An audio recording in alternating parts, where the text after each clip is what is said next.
দেশ জুড়ে তীব্র ছাত্র বিক্ষোভ আর প্রশ্ন ফাঁসের কেলেঙ্কারির মুখে ভারতের জাতীয় স্তরে চিকিৎসা প্রবেশিকা পরীক্ষা নিট সম্পূর্ণ বাতিলের দাবিতে সরব হয়েছে তামিলনাড়ুর ক্ষমতাসীন দল টিভিকে। অভিনেতা থালাপতি বিজয়ের নেতৃত্বাধীন দলটি স্পষ্ট জানিয়ে দিয়েছে, তারা কেবল পরীক্ষায় অনিয়ম বা জালিয়াতির বিরোধিতা করছে না, বরং তাদের চূড়ান্ত অবস্থান হল চিকিৎসা শিক্ষার এই প্রবেশিকা পরীক্ষাটি চিরতরে বাতিল করা।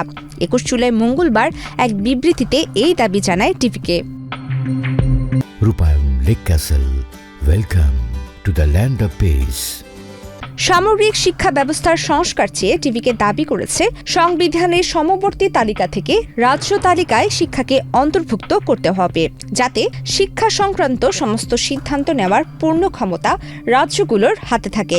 কোনো কারণে এই প্রক্রিয়ায় আইনি বা পদ্ধতিগত জটিলতা থাকলে সমাধান না হওয়া পর্যন্ত অন্তর্বর্তীকালীন ব্যবস্থা হিসেবে একটি বিশেষ সমবর্তী তালিকা গঠনের প্রস্তাবও দিয়েছে তারা।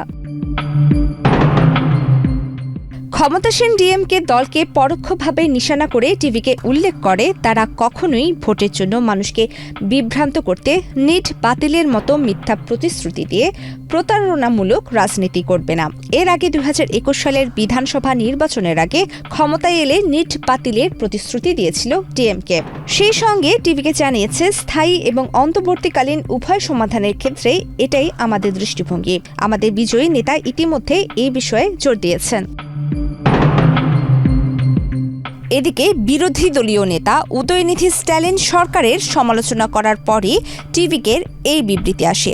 তিনি নিট বিরোধী অবস্থানের জন্য পরিচিত র্যাপ শিল্পী থেরিক্কু রাল আরিভুর সঙ্গে সরকারের আচরণের সমালোচনা করেছিলেন। এর আগে চেন্নাইয়ের ফোর্ট সেন্ট জর্জে অবস্থিত তামিলনাড়ু সচিবালয়ের বাইরে সংক্ষিপ্ত সময়ের জন্য নিট বিরোধী স্লোগান দেন আরিভু। এরপর পুলিশ তাকে আটক করে।